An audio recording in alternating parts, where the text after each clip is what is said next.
ನಮಸ್ಕಾರ ವೀಕ್ಷಕರೇ, focus puller ಕಾರ್ಯಕ್ರಮಕ್ಕೆ ಸ್ವಾಗತ. ನಾನು ರಕ್ಷಿತಾ ಕರ್ಕೇರ. ಸುಮಾರು 3 ದಶಕಗಳ ರಾಜಕೀಯ ಜೀವನ, ಪಕ್ಷ ಸಂಘಟನೆ, ಸಂಕಷ್ಟಗಳು, ಜೊತೆಗೆ ಜೈಲುವಾಸ, ತನಿಖಾ ಸಂಸ್ಥೆಗಳ ವಿಚಾರಣೆ, ಹೈಕಮಾಂಡ್ ಜೊತೆಗಿನ ವಿಶ್ವಾಸದ ನಂಟು.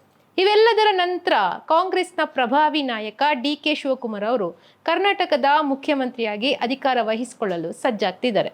ಮುಖ್ಯಮಂತ್ರಿ ಕುರ್ಚಿ ಡಿ.ಕೆ.ಶಿಗೆ ಸಿಕ್ಕಿದೆ ನಿಜ, ಆದ್ರೆ ಆ ಕುರ್ಚಿಯನ್ನು ಉಳಿಸಿಕೊಳ್ಳೋದು ಎಷ್ಟು ಕಷ್ಟ. ಯಾಕಂದ್ರೆ ಮುಖ್ಯಮಂತ್ರಿ ಸ್ಥಾನ ಎನ್ನೋದು ಕೇವಲ ಅಧಿಕಾರ ಅಲ್ಲ, ರಾಜಕೀಯ ಸಮತೋಲನ, ಆಡಳಿತಾತ್ಮಕ ಸಾಮರ್ಥ್ಯ, ಆರ್ಥಿಕ ನಿರ್ವಹಣೆ, ಚುನಾವಣಾ ತಂತ್ರ ಮತ್ತು ವೈಯಕ್ತಿಕ ಸವಾಲುಗಳು ಕೂಡ ಅಲ್ಲಿದೆ. ಇಂದು ಡಿ.ಕೆ. ಶಿವಕುಮಾರ್ ಮುಂದೆ ನಿಂತಿರುವ 3 ಮಹಾ ಸವಾಲುಗಳ ಬಗ್ಗೆ ಮಾತನಾಡೋಣ. ಈ ಸವಾಲುಗಳಲ್ಲಿ ಅತ್ಯಂತ ಸೂಕ್ಷ್ಮ ಮತ್ತು ತಕ್ಷಣದ ಸವಾಲೆಂದರೆ ನಿರ್ಗಮಿತ ಮುಖ್ಯಮಂತ್ರಿ ಸಿದ್ದರಾಮಯ್ಯ ಅವರು. ಸರ್ಕಾರದ ರಚನೆ, ಆಡಳಿತದಲ್ಲಿ ಸಿದ್ದರಾಮಯ್ಯ ಅವರನ್ನಾಗ್ಲಿ ಅಥವಾ ಅವರ ಆಪ್ತರನ್ನಾಗ್ಲಿ ನಿರ್ಲಕ್ಷಿಸಿದ್ರೆ ಡಿ.ಕೆ.ಶಿ ಆಡಳಿತಕ್ಕೆ ಕಷ್ಟ ಆಗ್ಲಿಕ್ಕಿದೆ. ಹೈಕಮಾಂಡ್ ಸೂಚನೆಗೆ ಗೌರವ ನೀಡಿ ಸಿದ್ದರಾಮಯ್ಯ ಅವರು ಮುಖ್ಯಮಂತ್ರಿ ಸ್ಥಾನದಿಂದ ಕೆಳಗಿಳಿದಿದ್ದಾರೆ. ಆದ್ರೂ ತಾವು ಸಕ್ರಿಯ ರಾಜಕಾರಣದಲ್ಲಿ ಮುಂದುವರಿತೇನೆ ಅಂತ ಘೋಷಿಸುತ್ತಾರೆ. ಇದು ರಾಜಕೀಯದಲ್ಲಿ ಹೊಸ ಚರ್ಚೆಗೆ ಕಾರಣ ಆಗಿದೆ. ಸಿದ್ದರಾಮಯ್ಯ ಅವರು ಸಕ್ರಿಯರಾಗಿದ್ದಾರೆ ಅಂತಂದ್ರೆ ಕರ್ನಾಟಕದ ಬಲಿಷ್ಠ ಮತ ಬ್ಯಾಂಕ್ ಆಗಿರುವಂತಹ ಅಹಿಂದ ಸಮುದಾಯಗಳ ಮೇಲಿನ ಅವರ ಪ್ರಭಾವ. ಡಿ.ಕೆ.ಶಿ ಅವರು ಸಿದ್ದರಾಮಯ್ಯ ಅವರನ್ನು ಕಡೆಗಣಿಸಿದ್ರೆ ಈ ಬೃಹತ್ ಮತ ಬ್ಯಾಂಕ್ನ ಅಸಮಾಧಾನವನ್ನು ಎದುರಿಸಬೇಕಾಗುತ್ತೆ.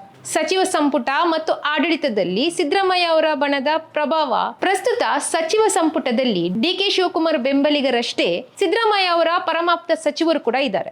ಹೀಗಾಗಿ ಸರ್ಕಾರದಲ್ಲಿ ಯಾವುದೇ ನೀತಿ ನಿರ್ಧಾರಗಳು ಅಥವಾ ಕಡತಗಳಿಗೆ ಅನುಮೋದನೆ ಪಡೆಯಬೇಕಾದ್ರೆ ಸಿದ್ದರಾಮಯ್ಯ ಅವರ ವಿಶ್ವಾಸ ಮತ್ತು ಸಹಮತವು ಡಿ.ಕೆ.ಶಿ ಅವರಿಗೆ ಅನಿವಾರ್ಯ ಅಂತಾಗಿದೆ. ಬರುವ ದಿನಗಳಲ್ಲಿ ಸಂಪುಟ ಪುನರ್ರಚನೆ ಮಾಡೋದು ಮತ್ತು ಪ್ರಮುಖ ಖಾತೆಗಳನ್ನು ಹಂಚಿಕೆ ಮಾಡುವ ಸಂದರ್ಭಗಳು ಎದುರಾಗುತ್ತೆ. ಈ ವೇಳೆ ಸಿದ್ದರಾಮಯ್ಯ ಅವರ ಬಣವನ್ನು ನಿರ್ಲಕ್ಷಿಸಿದ್ರೆ ಆಡಳಿತದಲ್ಲಿ ಆಂತರಿಕ ಅಸ್ಥಿರತೆ ಉಂಟಾಗೋದು ಮತ್ತು ಭಿನ್ನಮತ ಸ್ಫೋಟಗೊಳ್ಳುವ ನೇರ ಅಪಾಯ ಕೂಡ ಡಿ.ಕೆ.ಶಿ ಮುಂದೆ ಇದೆ. ಸಿದ್ದರಾಮಯ್ಯ ಅವರು ತಮ್ಮ ಅಧಿಕಾರ ಅವಧಿಯಲ್ಲಿ ಕೊನೆಯ ದಿನಗಳಲ್ಲಿ ಸೃಷ್ಟಿಸಿರುವ ಅತ್ಯಂತ ತಾಂತ್ರಿಕ ಹಾಗೂ ಸಾಮಾಜಿಕ ಸವಾಲೆಂದ್ರೆ ಅದು ಜಾತಿ ಗಣತಿ ವರದಿ ಸ್ವೀಕಾರ. ಕರ್ನಾಟಕ ರಾಜ್ಯ ಹಿಂದುಳಿದ ವರ್ಗಗಳ ಆಯೋಗ ಸಿದ್ಧಪಡಿಸಿದ ಸಾಮಾಜಿಕ ಮತ್ತು ಶೈಕ್ಷಣಿಕ ಸಮೀಕ್ಷಾ ವರದಿ ಅಥವಾ ಜಾತಿ ಗಣತಿ ವರದಿಯನ್ನು ಸಿದ್ದರಾಮಯ್ಯ ಅವರು ತಾವು ಸಿಎಂ ಕುರ್ಚಿಯಿಂದ ನಿರ್ಗಮಿಸುವ ಕೇವಲ 1 ದಿನದ ಮುಂಚಿತವಾಗಿ ಅಧಿಕೃತವಾಗಿ ಸ್ವೀಕರಿಸಿದ್ರು. ಡಿ.ಕೆ. ಶಿವಕುಮಾರ್ ಅವರು ಪ್ರತಿನಿಧಿಸುವ ಮತ್ತು ರಾಜಕೀಯ ಶಕ್ತಿ ಆಗಿರುವ ಪ್ರಭಾವಿ ಒಕ್ಕಲಿಗ ಸಮುದಾಯ ಈ ವರದಿಯ ಅಂಕಿಅಂಶಗಳ ಬಗ್ಗೆ ಮೊದಲಿನಿಂದಲೂ ತೀವ್ರವಾದ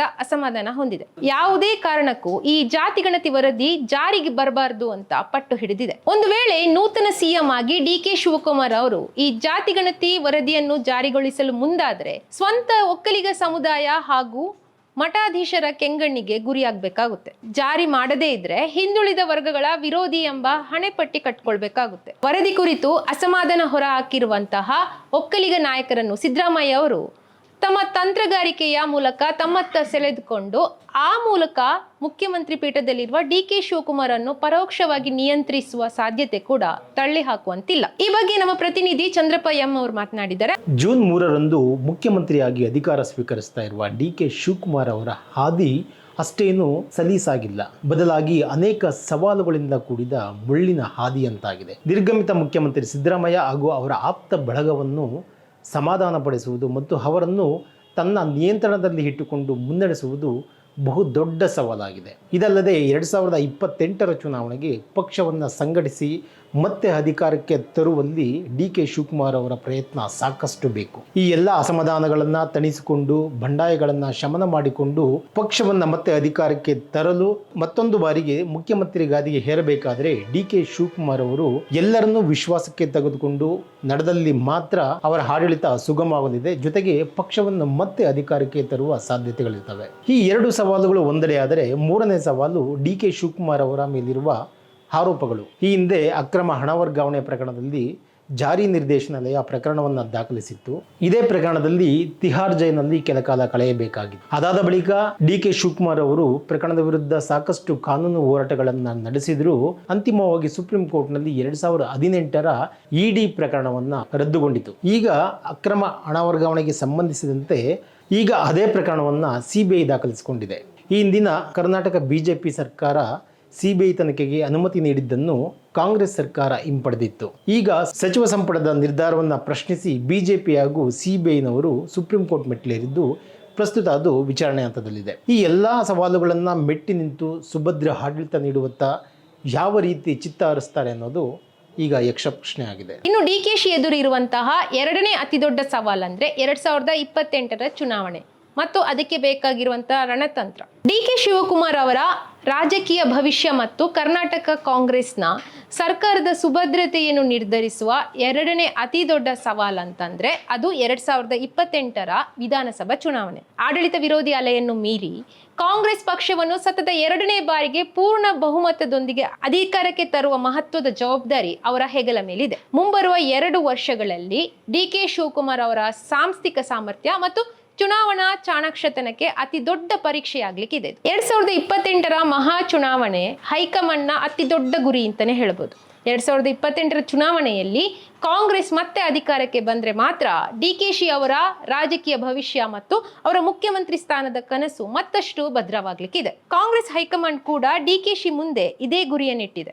AICC ಅಧ್ಯಕ್ಷ ಮಲ್ಲಿಕಾರ್ಜುನ ಖರ್ಗೆ ಸೇರಿದಂತೆ ಪಕ್ಷದ ಹಿರಿಯ ನಾಯಕರು ಮುಂಬರುವ ವಿಧಾನಸಭಾ ಚುನಾವಣೆಗೆ ಈಗಿನಿಂದಲೇ ತಳಮಟ್ಟದ ಸಿದ್ಧತೆ ಮತ್ತು ರಣತಂತ್ರ ರೂಪಿಸುವಂತೆ ಸ್ಪಷ್ಟ ಸೂಚನೆ ಕೂಡ DKಶಿಗೆ ನೀಡಿದ್ದಾರೆ. ಮುಸ್ಲಿಂ ಮತ್ತು ಸಾಂಪ್ರದಾಯಿಕ ಅಹಿಂದ ಮತ ಬ್ಯಾಂಕ್ ರಕ್ಷಣೆ. ಚುನಾವಣಾ ರಾಜಕೀಯದಲ್ಲಿ ವಿಜಯಯಾತ್ರೆ ಮುಂದುವರಿಸಬೇಕಾದ್ರೆ ಕಾಂಗ್ರೆಸ್ ತನ್ನ ಸಾಂಪ್ರದಾಯಿಕ ಮತಗಳು ಕೈತಪ್ಪಿ ಹೋಗದಂತೆ ನೋಡ್ಕೊಳ್ಬೇಕಾಗಿದೆ.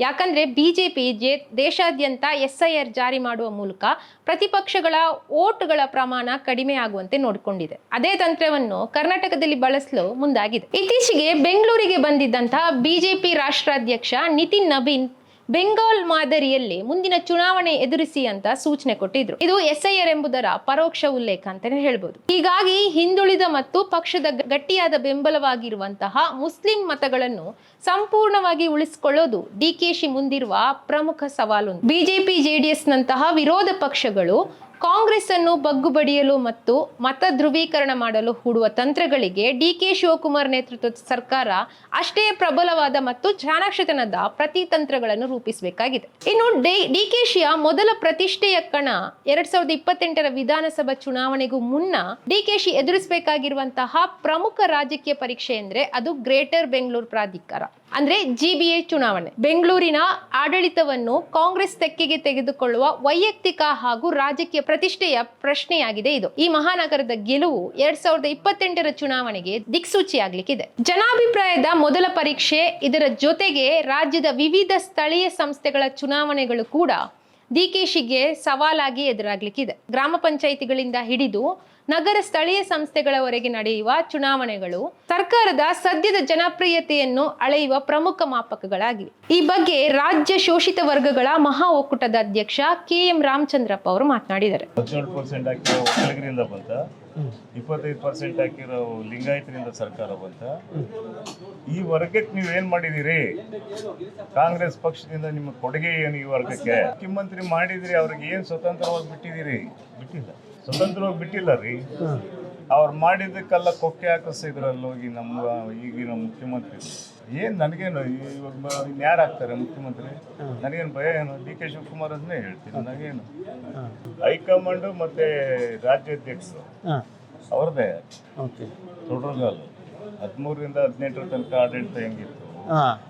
ನಮ್ಮ ಹಿಂದುಳಿದ ಜಾತಿಗಳಿಗೆ, ಶೋಷಿತ ಸಮುದಾಯಗಳಿಗೆ ಒಂದು ಅಧಿಕಾರ ಕೊಟ್ಟಿಲ್ಲ, ಸಣ್ಣ ಅಧಿಕಾರ ಕೊಟ್ಟಿಲ್ಲ ಈ ಸರ್ಕಾರದಲ್ಲಿ.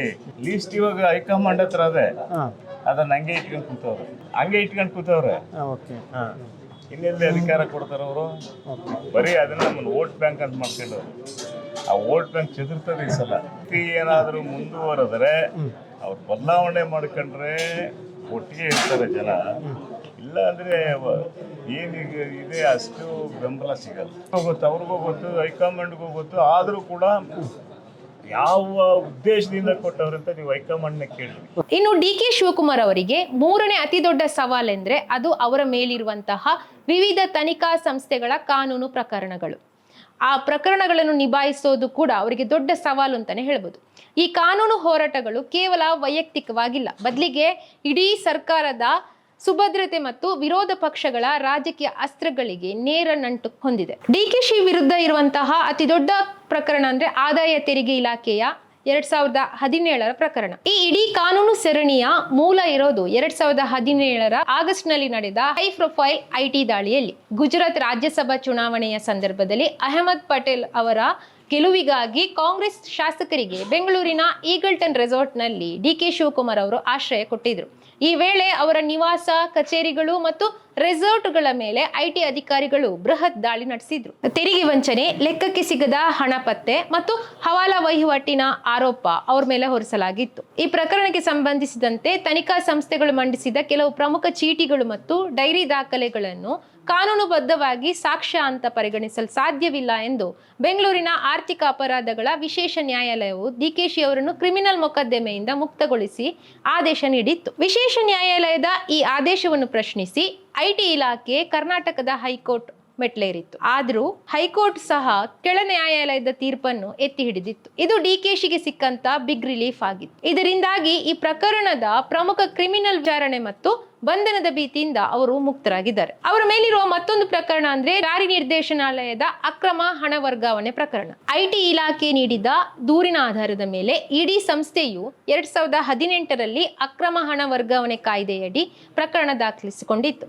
ಈ ಪ್ರಕರಣಕ್ಕೆ ಸಂಬಂಧಿಸಿದಂತೆ ಸೆಪ್ಟೆಂಬರ್ 19ರಲ್ಲಿ ಡಿಕೆಶಿ ಅವರನ್ನು ಇಡಿ ಬಂಧಿಸಿತ್ತು. ಅವರು ಸುಮಾರು 50 ದಿನಗಳ ಕಾಲ ದೆಹಲಿಯ ತಿಹಾರ್ ಜೈಲಿನಲ್ಲಿದ್ದು ಆ ನಂತರ ದೆಹಲಿಯ ಹೈಕೋರ್ಟ್ನಿಂದ ಜಾಮೀನು ಪಡೆದು ಹೊರಬಂದಿದ್ರು. 2024ರ ಮಾರ್ಚ್ ತಿಂಗಳಲ್ಲಿ ಈ ಪ್ರಕರಣಕ್ಕೆ ಸಂಬಂಧಿಸಿದಂತೆ ಸುಪ್ರೀಂ ಕೋರ್ಟ್ ತೀರ್ಪು ಕೂಡ ನೀಡಿತ್ತು.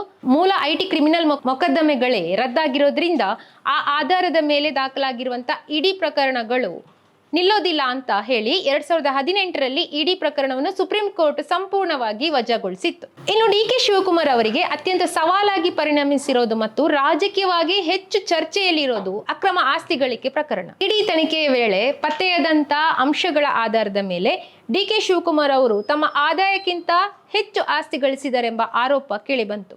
ಇದರ ತನಿಖೆಗೆ 2019ರಲ್ಲಿ ಅಂದಿನ BS ಯಡಿಯೂರಪ್ಪ ನೇತೃತ್ವದ ಬಿಜೆಪಿ ಸರ್ಕಾರ ಸಿಬಿಐಗೆ ಮುಕ್ತ ಅನುಮತಿ ನೀಡಿತ್ತು. ಅದರಂತೆ ಸಿಬಿಐ 2020ರ ಅಕ್ಟೋಬರ್ನಲ್ಲಿ FIR ದಾಖಲಿಸಿ ತನಿಖೆ ಆರಂಭಿಸಿತ್ತು. 2023ರಲ್ಲಿ ಕರ್ನಾಟಕದಲ್ಲಿ ಕಾಂಗ್ರೆಸ್ ಸರ್ಕಾರ ಅಧಿಕಾರಕ್ಕೆ ಬಂದ ನಂತರ ಹಿಂದಿನ ಬಿಜೆಪಿ ಸರ್ಕಾರ ಸಿಬಿಐ ತನಿಖೆಗೆ ನೀಡಿದ್ದಂತಹ ಒಪ್ಪಿಗೆಯನ್ನು ಕಾನೂನು ಬಾಹಿರವಾಗಿತ್ತೆಂದು ಹೇಳಿ ಒಪ್ಪಿಗೆಯನ್ನು ಹಿಂಪಡೆದಿತ್ತು. ಅಲ್ಲದೆ ಈ ಅಕ್ರಮ ಆಸ್ತಿ ಗಳಿಕೆ ಪ್ರಕರಣದ ತನಿಖೆಯನ್ನು ರಾಜ್ಯ ಲೋಕಾಯುಕ್ತಕ್ಕೆ ಹಸ್ತಾಂತರಿಸಲು ಸಚಿವ ಸಂಪುಟ ನಿರ್ಧರಿಸಿತ್ತು. ಸಿಬಿಐ ತನಿಖೆಗೆ ಕರ್ನಾಟಕ ಹೈಕೋರ್ಟ್ ಮಧ್ಯಂತರ ತಡೆ ನೀಡಿದೆ. ಆದರೆ ರಾಜ್ಯ ಸರ್ಕಾರದ ಒಪ್ಪಿಗೆ ಹಿಂಪಡೆದ ನಿರ್ಧಾರವನ್ನು ಮತ್ತು ಹೈಕೋರ್ಟ್ನ ತಡೆಯಾಜ್ಞೆಯನ್ನು ಪ್ರಶ್ನಿಸಿ ಸಿಬಿಐ ಹಾಗೂ ಬಿಜೆಪಿ ನಾಯಕರು ಸುಪ್ರೀಂ ಕೋರ್ಟ್ನ ಮೆಟ್ಲೇರಿದ್ರು.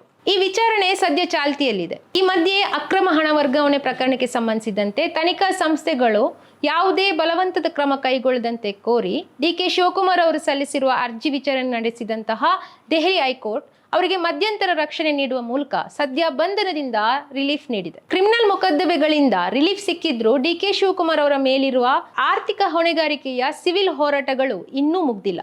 ಐಟಿ ಇಲಾಖೆ ವಿಧಿಸಿದ್ದ ತೆರಿಗೆ ಮೌಲ್ಯಮಾಪನ ಆದೇಶಗಳು ಮತ್ತು ಬೃಹತ್ ಪ್ರಮಾಣದ ದಂಡ ಆದೇಶಗಳ ವಿರುದ್ಧ ಸಿವಿಲ್ ಹೋರಾಟಗಳು ಆದಾಯ ತೆರಿಗೆಯ ಮೇಲ್ಮನವಿ ನ್ಯಾಯಾಧಿಕರಣದಲ್ಲಿ ಇನ್ನೂ ಪ್ರಕ್ರಿಯೆಯಲ್ಲಿದೆ. ಆದಾಯ ತೆರಿಗೆ ಇಲಾಖೆಯ ಕಮಿಷನರ್ ನೀಡಿದ್ದ ಆದೇಶಗಳನ್ನು ಪ್ರಶ್ನಿಸಿ ಡಿಕೆ ಶಿವಕುಮಾರ್ ಅವರು ಐಟಿ ಬೆಂಗಳೂರು ಪೀಠದ ಮುಂದೆ ಅರ್ಜಿ ಸಲ್ಲಿಸಿದ್ದಾರೆ. ತೆರಿಗೆಯ ತಾಂತ್ರಿಕತೆಗಳು ಮತ್ತು ದಂಡದ ಮೊತ್ತ, ಆದಾಯದ ಲೆಕ್ಕಾಚಾರಗಳಿಗೆ ಸಂಬಂಧಿಸಿದ ಮೇಲ್ಮನವಿಗಳ ವಿಚಾರಣೆಗಳು ಸದ್ಯ ಪ್ರಗತಿಯಲ್ಲಿವೆ. ಇನ್ನು ಡಿಕೆಶಿ ಎದುರಿಸುತ್ತಿರುವಂತಹ ಪ್ರಮುಖ ಪ್ರಕರಣಗಳಲ್ಲಿ ನ್ಯಾಷನಲ್ ಹೆರಾಲ್ಡ್ ಪ್ರಕರಣ ಕೂಡ ಒಂದು. ಕೇವಲ ರಾಜ್ಯದ ಪ್ರಕರಣಗಳು ಮಾತ್ರವಲ್ಲದೆ ಕೇಂದ್ರ ಕಾಂಗ್ರೆಸ್ ನಾಯಕತ್ವಕ್ಕೆ ನಿಕಟವಾಗಿರುವ ಕಾರಣಕ್ಕಾಗಿ ನ್ಯಾಷನಲ್ ಹೆರಾಲ್ಡ್ ಪತ್ರಿಕೆಯ ಒಡೆತನ ಹೊಂದಿರುವಂತಹ ಯಂಗ್ ಇಂಡಿಯನ್ ಸಂಸ್ಥೆಗೆ ಆರ್ಥಿಕ ನೆರವು ನೀಡಿದ ಪ್ರಕರಣದಲ್ಲೂ ಡಿಕೆ ಶಿವಕುಮಾರ್ ಮತ್ತು ಅವರ ಸಹೋದರ ಡಿಕೆ ಸುರೇಶ್ ಅವರ ಹೆಸರು ಕೂಡ ಈ ಪ್ರಕರಣದಲ್ಲಿದೆ. ಮುಖ್ಯಮಂತ್ರಿ ಆಗ್ತಿರುವಂತಹ ಡಿಕೆ ಶಿವಕುಮಾರ್ ಅವರಿಗೆ ಈ ಕಾನೂನು ಹೋರಾಟಗಳು ಕೇವಲ ನ್ಯಾಯಾಲಯದ ಪ್ರಕ್ರಿಯೆಯಾಗಿ ಉಳಿದಿಲ್ಲ. ಅದು ನೇರವಾಗಿ ಆಡಳಿತ ಮತ್ತು ರಾಜಕೀಯದ ಮೇಲೆ ಪ್ರಭಾವ ಬೀರೋದಂತೂ ಖಚಿತ. ಮುಖ್ಯಮಂತ್ರಿ ಅಥವಾ ಉನ್ನತ ಹುದ್ದೆಯಲ್ಲಿದ್ದಾಗ ಪದೇ ಪದೇ ತನಿಖಾ ಸಂಸ್ಥೆಗಳ ನೋಟಿಸ್ಗಳು, ದೆಹಲಿ ಅಥವಾ ನ್ಯಾಯಾಲಯಗಳಿಗೆ ಅಲೆಯುವುದು ರಾಜ್ಯದ ದೈನಂದಿನ ಆಡಳಿತದ ಗಮನವನ್ನು ಬೇರೆ ಕಡೆ ಸೆಳೆಯುವಂತ ಸಾಧ್ಯತೆ ಕೂಡ ಅಲ್ಲಿದೆ. ಅಧಿಕಾರಶಾಹಿ ಮೇಲಿನ ಹಿಡಿತ ಸಡಿಲವಾಗುವಂತ ಭೀತಿ ಕೂಡ ಅಲ್ಲಿದೆ. ಈ ಬಗ್ಗೆ ನಮ್ಮ ಸ್ಪೆಷಲ್ ಕರೆಸ್ಪಾಂಡೆಂಟ್ ವಿಜಯ್ ಜೊನ್ನಳ್ಳಿ ಮಾತನಾಡಿದರು. ಮುಂದಿನ ಮುಖ್ಯಮಂತ್ರಿ ಆಗುತ್ತಿರುವ ಡಿಕೆ ಶಿವಕುಮಾರ್ ಅವರಿಗೆ ಸಾಕಷ್ಟು ಸವಾಲುಗಳು ಎದುರಾಗುವಂಥದ್ದು. ಅದರಲ್ಲಿ ರಾಜಕೀಯ ಸವಾಲು ಒಂದ್ ಕಡೆ ಆದರೆ, ಮತ್ತೊಂದು ಕಡೆ ಕಾನೂನಿನ ಸಂಕಷ್ಟದ ಸವಾಲು ಎದುರಾಗುತ್ತಾ ಅನ್ನುವಂತಹ ಚರ್ಚೆಗಳು ರಾಜಕೀಯ ವಲಯದಲ್ಲಿ ಶುರುವಾಗಿರುವಂಥದ್ದು. ಯಾಕೆ ಅಂದರೆ ಈ ಹಿಂದೆ ಐಟಿ ಮತ್ತು ಇಡಿ ದಾಳಿಯಲ್ಲಿ ಆದಾಯಕ್ಕಿಂತ ಮೀರಿ ಆಸ್ತಿ ಗಳಿಕೆಯ ಆರೋಪದ ಮೇಲೆ ಜೈಲುವಾಸ ಅನುಭವಿಸಿ ಬಂದಿರುವಂಥದ್ದು ಡಿ ಕೆ ಶಿವಕುಮಾರ್ ಅವರು. ಅನೇಕ ಪ್ರಕರಣಗಳು ಇನ್ನೂ ಕೂಡ ನ್ಯಾಯಾಲಯದಲ್ಲಿ ಇನ್ನೂ ಕೂಡ ಪೆಂಡಿಂಗ್ ಇರುವಂಥದ್ದು. ಒಂದಷ್ಟು ಪ್ರಕರಣಗಳಲ್ಲಿ ಡಿ ಕೆ ಶಿವಕುಮಾರ್ ಅವರಿಗೆ ರಿಲೀಫ್ ಅನ್ನ ಸಿಕ್ಕಿರುವಂಥದ್ದು. ಆದರೆ ಇನ್ನೂ ಕೂಡ ಒಂದಷ್ಟು ಪ್ರಕರಣಗಳು ಬಾಕಿ ಇರುವಂಥ ಹಿನ್ನೆಲೆಯಲ್ಲಿ ಇದಕ್ಕೆ ಮರುಜೀವ ಪಡೆದುಕೊಳ್ಳುತ್ತಾ ಅನ್ನುವಂಥ ಚರ್ಚೆಗಳು ಶುರುವಾಗಿರುವಂಥದ್ದು. ಇದಕ್ಕೆ ಪೂರಕವಾಗಿ ಡಿ ಕೆ ಶಿವಕುಮಾರ್ ಅವರು ಅನೇಕ ಬಾರಿ ಹೇಳಿಕೆಯನ್ನು ಕೊಟ್ಟಿದ್ದಾರೆ. ನನ್ನನ್ನು ಜೈಲಿಗೆ ಕಳಿಸುವ ಹಿಂದೆ ರಾಜಕೀಯ ಷಡ್ಯಂತ್ರ ಇದೆ, ರಾಜಕೀಯ ಷಡ್ಯಂತ್ರದ ಮೇಲೆ ನನ್ನನ್ನು ಜೈಲಿಗೆ ಕಳಿಸಿದ್ದಾರೆ ಅಂತ ನೇರವಾಗಿ ಆರೋಪವನ್ನು ಮಾಡಿದ್ರು. ಈಗ ಅನೇಕ ಪ್ರಕರಣಗಳು ಬಾಕಿ ಇರುವಂತ ಹಿನ್ನೆಲೆಯಲ್ಲಿ ಇದರ ಸಂಕಷ್ಟ ಎದುರಾಗುತ್ತಾ, ಕಾನೂನಿನ ಸಂಘರ್ಷ ಮತ್ತೆ ಜೋರಾಗುತ್ತಾ ಅನ್ನುವಂತಹ ಚರ್ಚೆಗಳು ರಾಜಕೀಯದಲ್ಲಿ ಸಾಕಷ್ಟು ಶುರುವಾಗಿರುವಂಥದ್ದು. ಮುಂದೆ ಇದು ಯಾವ ಸ್ವರೂಪ ತೆಗೆದುಕೊಳ್ಳುತ್ತೆ, ಕಾನೂನಿನ ಸ್ವರೂಪ ಅನ್ನುವಂಥದ್ದು ಸಾಕಷ್ಟು ಕುತೂಹಲ ಕೆರಳಿಸಿರುವಂಥದ್ದು. ಒಟ್ನಲ್ಲಿ ಜೂನ್ 3ರಂದು ಡಿ ಕೆ ಶಿವಕುಮಾರ್ ಅವರು ಮುಖ್ಯಮಂತ್ರಿಯಾಗಿ ಪ್ರಮಾಣ ಸ್ವೀಕರಿಸ್ತಿದ್ದಾರೆ. ಆದರೆ ಅವರ ನಿಜವಾದ ಪರೀಕ್ಷೆ ಆರಂಭವಾಗೋದು ಅಂದಿನಿಂದಲೇ. ಆ ಪರೀಕ್ಷೆಯ ಫಲಿತಾಂಶವೇ ಮುಂದಿನ ಕರ್ನಾಟಕದ ರಾಜಕೀಯ ದಿಕ್ಕನ್ನು ನಿರ್ಧರಿಸಲಿಕ್ಕಿದೆ. ಇದು ಈ ಹೊತ್ತಿನ ವಿಶೇಷ. ಇಂಥ ಇಂಟ್ರೆಸ್ಟಿಂಗ್ ಸುದ್ದಿಗಳಿಗಾಗಿ the federal Karnataka YouTube channel ಅನ್ನು ಸಬ್ಸ್ಕ್ರೈಬ್ ಮಾಡಿ. ನಮಸ್ಕಾರ.